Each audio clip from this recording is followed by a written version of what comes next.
Hola, ¿cómo le va? Buenas noches. Gracias por estar allí. Bienvenidos a Canal 26 y a este nuevo conversatorio.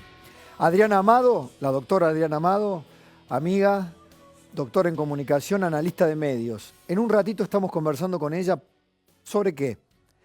Sobre esta teleplatea que debate nuevamente la inseguridad, la sociedad temerosa que analiza y pone en funcionamiento todos sus prejuicios, todos sus temores, todas sus frustraciones, toda su bronca, toda su impotencia. ¿En torno a qué? Al delito, a la posición de las víctimas del delito y al debate con los delincuentes. Por momentos el debate se torna confuso porque pareciera que es una competencia entre todas las víctimas. Desde una teoría del derecho y desde una teoría de la anulación del derecho o de la anomia total, hay dos posiciones que parecen abolicionistas. Una parte del derecho penal en la Argentina ha hecho girar la legalidad, las cárceles, el proceso penal, en torno casi exclusivo a las garantías del delincuente. Eso que se llamó garantismo y que durante mucho tiempo ocupó los espacios con ese rótulo de lo políticamente correcto, terminó convirtiéndose en neto abolicionismo. Por efecto de las circunstancias, justamente por tener un sistema penal cuyo centro, protagonista, casi estrella, fue el delincuente, no la víctima. Por algo, la gobernadora de la provincia de Buenos Aires,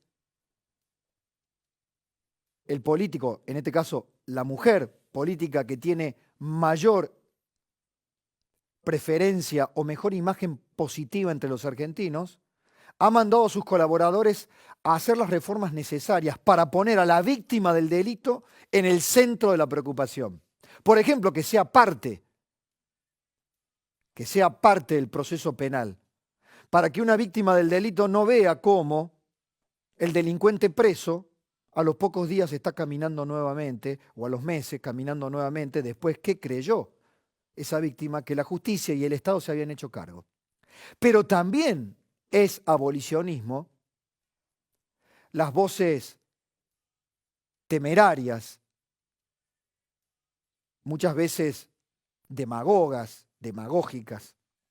que dicen uno menos, o la justicia por mano propia, ese concepto tan complicado, tan contradictorio, lo que sería el exceso de legítima defensa según el Código Penal, es la única herramienta que tiene el ciudadano harto de no recibir respuestas.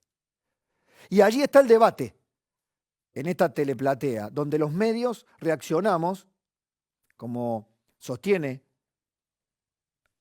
mi amiga y especialista en el análisis del lenguaje mediático, los medios respondemos epidérmicamente al lugar de pertenencia social que tenemos en general, pero fundamentalmente al tipo de audiencia que nos consume. Ya vamos a estar hablando de ese tema. El otro, Diego Giacomini, para hablar del presupuesto 2017. Mire, sobre el gobierno tengo una buena y una mala, pero claramente, casi en blanco y negro.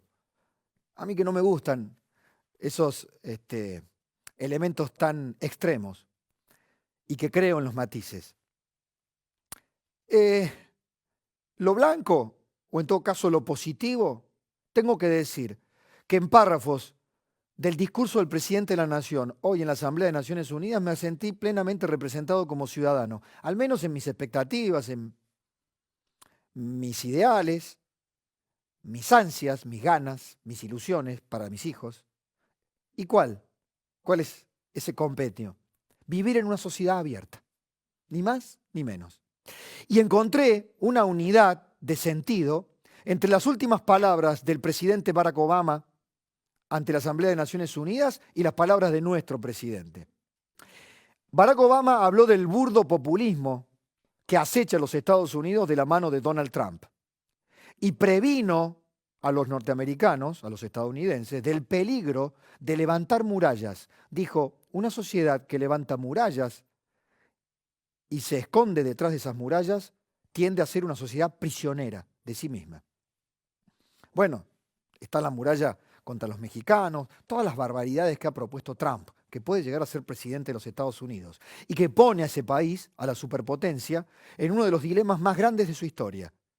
Encerrarse sobre sí mismo y convertirse no ya en un guardián de la democracia como pretendió ser, con todas sus contradicciones imperialistas y de bombero del mundo y de cowboy del mundo, pero por el contrario, encerrarse en sí mismo, expulsar a los inmigrantes que constituyeron su lugar, su idiosincrasia, y ni hablar, emparentarse con líderes políticos como Vladimir Putin, con el que simpatiza Trump.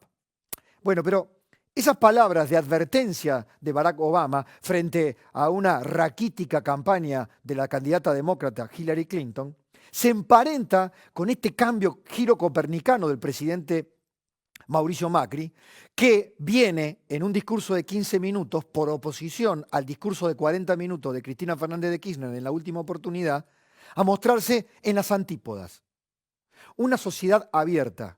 Le dijo al mundo que en cada rincón de nuestro país hay un descendiente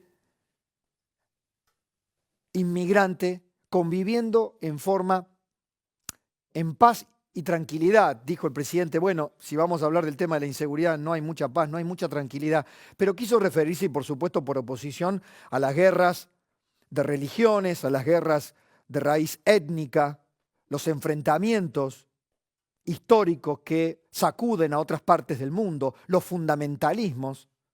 Aquí coexisten musulmanes, judíos, católicos y de otros credos, porque venimos de los abuelos y de los bisabuelos. Pero además, el concepto de sociedad abierta, de sociedad que quiere relacionarse con el mundo, no con la muletilla de los 90 de las relaciones carnales con los Estados Unidos, sino tal vez, y eso es lo que uno espera, con la habilidad de estar en la agenda del mundo, pero con pericia y con una mirada local, no descuidando nuestro territorio, nuestros intereses, nuestras posibilidades, nuestras potencialidades y nuestras capacidades. Algunos habrán dicho, bueno, no hubo sorpresa en el discurso de Macri. Bueno, la normalidad también fue su marca.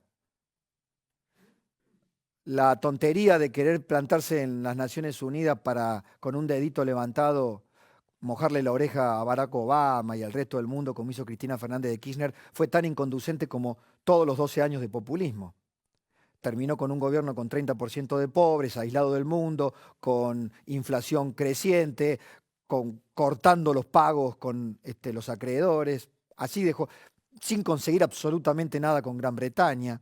Bueno, pero luciéndose desde lo discursivo con los cumpas venezolanos, iraníes, norcoreanos que se juntaron ahora hace poco a querer reflotar las ideas de la Guerra Fría mientras empobrecen a sus respectivos pueblos. En eso me sentí representado. Ahora bien, pasamos al punto y cerramos estas palabras introductorias.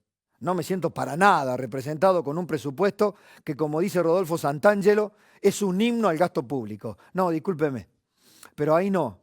¿Qué quiere decir el gobierno de Mauricio Macri? ¿Que deberá disfrazarse de populista para poder tener un resultado electoral en 2017 más o menos aceptable? Y esto no es correr por derecha al gobierno. Por favor, a los analistas políticos en general, cambiemos las categorías. No tener un gasto público infinanciable no es de derecha o de izquierda, es de sentido común. Porque lo acepta hoy la izquierda universal, la derecha, el centro, lo aceptan todos. Se trata de economía doméstica. Está Fausto Espotorno, economista. Me quedé con un datito. De 150 años de historia del Estado Nacional, en 138 años hemos tenido déficit fiscal.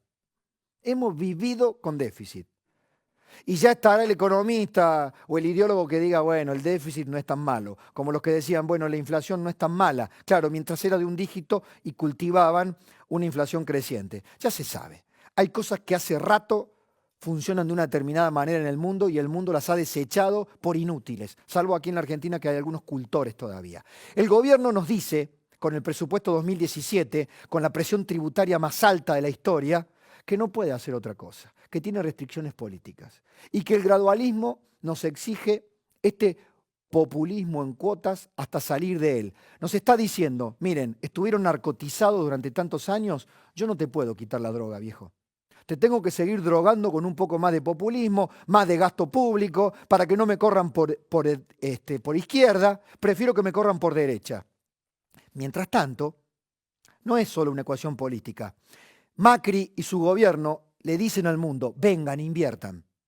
Somos creíbles, nos abrimos al mundo, necesitamos inversiones genuinas que generen trabajo. Y los inversores en los comités de evaluación de inversiones dicen, viene la palabra de Macri, viene la ONU, viene el mini Davos, bien todo. Ahora miremos los números. Ah, no, che, pero pará. Vamos a hundir nuestros miles o millones de dólares. ¿Para qué? ¿Para que un tercio del sector privado argentino sostenga los 2/3 restantes? ¿Cómo es esta historia? Y mientras tanto, comerciantes, empresarios, monotributistas, están rogando ahora ya no que cumpla la promesa del gobierno de modificar la escala de ganancias a favor, es decir, de la desaparición o en torno a la desaparición. No, ya vamos a empezar a rogar que no nos pongan la alícuota en la cuarta categoría del 40 o 45%. Y contestan desde el gobierno, no, pero es que esa es una alícuota razonable en otros países, de ninguna manera es expropiatoria. Ja, claro, ¿en qué estado? ¿En Noruega, en Suecia, en Australia, en Canadá? Donde el Estado te da salud, educación, seguridad. No, viejo, no. Bien por el discurso de Naciones Unidas. La verdad que con el presupuesto deja mucho que desear. Y creo que el gobierno pone en duda todo aquello que se empeña en demostrar ante el mundo. ¿Cómo lo pone en duda? En la palabra y en la letra interna de la ley fundamental, que es la Ley de Presupuesto Nacional. Bienvenidos a Conversatorio, ya estamos con Adrián Amado, luego con Diego Giacomini.